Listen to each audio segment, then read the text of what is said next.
नमस्कार दोस्तों। एक कहानी है, रामायण से ली गई है।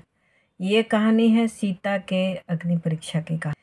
तो हम लोग सभी जानते हैं कि जब वो रावण के पास थी, लंका में थी, तो आम भाषा में कहा जाए तो अब मान लीजिए कोई स्त्री, कोई महिला कहीं अपहृत हो जाती है और वहाँ से जब लौटती है तो संदेह के घेरे में रहती है कि उनकी लज्जा सुरक्षित है या नहीं, इसकी कोई गारंटी नहीं है।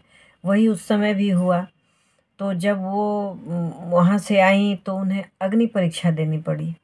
अग्नि परीक्षा का सामान्य जनों के लिए सिर्फ अग्नि परीक्षा थी जो सीता की पवित्रता को दर्शाती थी, लेकिन वास्तव में ये बात नहीं थी।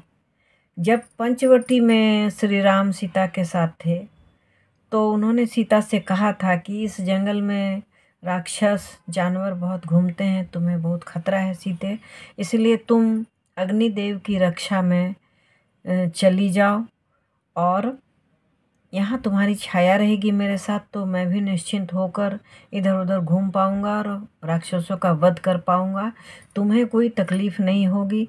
तो जब तक लक्ष्मण फल लाने गए थे तब तक एक छोटी सी चिता बनाई और उसके बीच में सीता को प्रवेश करा दिया।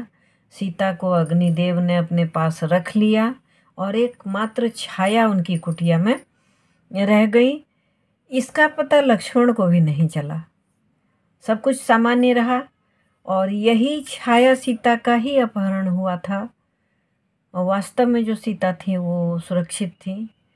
अब जब लौटी वहाँ से लंका से तो अब वास्तव में सीता को ले जाना था और ये बात किसी को पता नहीं थी, इसीलिए अग्नि परीक्षा का संदर्भ रखा गया कि सीता जब वहाँ से लौटी हैं तो आम जन लोग क्या सोचेंगे कि सीता जंगल में रही हैं या राक्षसों के देश में रही हैं तो उनके साथ दुर्व्यवहार हुआ होगा या वह उनके शील की रक्षा नहीं हुई होगी, उनका शील हरण हो गया होगा।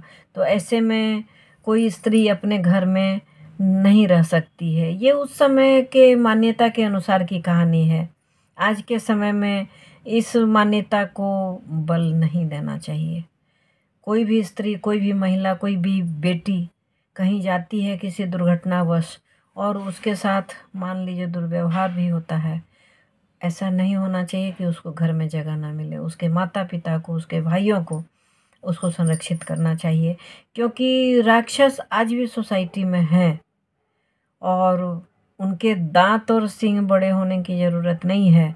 वो छुपे हुए राक्षस हैं, वो दुर्व्यवहार कर सकते हैं, महिलाओं को अपमानित कर सकते हैं। इसका मतलब ये नहीं है कि आज की महिलाओं को अग्नि परीक्षा देनी चाहिए और देने से भी वो खरी नहीं उतरेंगी, इसीलिए उन्हें इस परीक्षा में डालना ही नहीं चाहिए और उन्हें ससम्मान घर में वापस रखना चाहिए।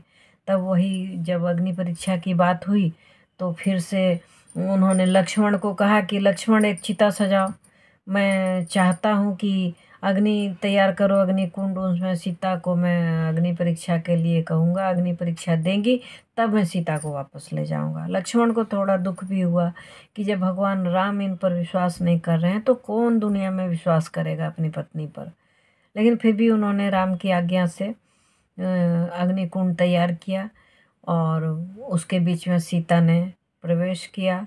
अग्नि देवता ने उन्हें सशरीर फिर वापस किया कि भगवान आपकी सीता, आप सकुशल हैं और आप लीजिए। तब जाके सीता राम के साथ और लक्ष्मण के साथ घर आई और फिर वहाँ बहुत समय तक राम ने राज किया। लेकिन इसी समय किसी ने कह दिया, समाज में कहते हैं कि किसी ने फिर एक आक्षेप उठाया कि अपनी पत्नी को कहा कि एक दिन तुम कहीं बाहर रह के आई हो तो मैं तुम्हें नहीं रख सकता, मैं भगवान नहीं हूँ जो सीता को वन राक्षस के देशों में रहने के बावजूद वो अपने घर ले आए। पता नहीं इसमें कितनी सत्यता है और क्या कारण था, कैसे सीता का उन्होंने परित्याग कर दिया, इसकी गहराई तो बड़े बड़े विद्वत जन भी नहीं कर पाते हैं। मैं तो बहुत साधारण सी महिला हूँ। लेकिन कहते हैं कि उसके बाद सीता को वन में छोड़ दिया गया और लक्ष्मण उन्हें छोड़ने गए थे, और जबकि उस समय वह गर्भवती थी। और वहीं ऋषि वाल्मीकि के आश्रम में ही उनके पुत्र का जन्म हुआ। और फिर वहाँ बाद में लव और कुश बाद में अपने राज्य में लौटे। भरत के घोड़े को रोक लिया, बहुत साहसी थे वह भी, उनसे युद्ध हुआ। हनुमान को भी पाश में बांध दिया। हनुमान तो श्री राम के पुत्र के नाम से ही बंध गए। और फिर ये दोनों आए और राम कथा इन्होंने सुनाई राम भगवान को, और तब उन्होंने अपने पुत्र को गले लगाया। लेकिन सीता फिर वापस नहीं लौटी। वो पृथ्वी की बेटी थी, धरती की बेटी थी। वह फिर से उन्होंने धरती को कहा कि माते आप मुझे अपने में समाहित कर लें। तो कहते हैं कि धरती फटे और उसमें हम समा जाएं। ये भी कहावत है कि इतने शर्म की बात है कि आप इतना बड़ा आक्षेप हम पर लगा रहे हैं कि धरती फटे कि मैं समा जाऊं। तो वही सीता ने इस अपमान से कि राम भगवान ने उन्हें किसी के कहे जाने पर जंगल में भेज दिया था, तो अब वह उनके साथ बाकी का जीवन नहीं बिताना चाहती थी। इसलिए उन्होंने धरती को कहा कि माते आप फट जाएं और मैं आप में समा जाऊं। मैं आपके गर्भ में ही रहना चाहती हूँ, इस पृथ्वी पर नहीं रहना चाहती हूँ। अगर ये कहानी आपको अच्छी लगती है तो लाइक ज़रूर करें, शेयर करें, चैनल में नए हैं तो सब्सक्राइब करें। एक बेल बटन आता है उसे हिट अवश्य करें। Thanks for watching.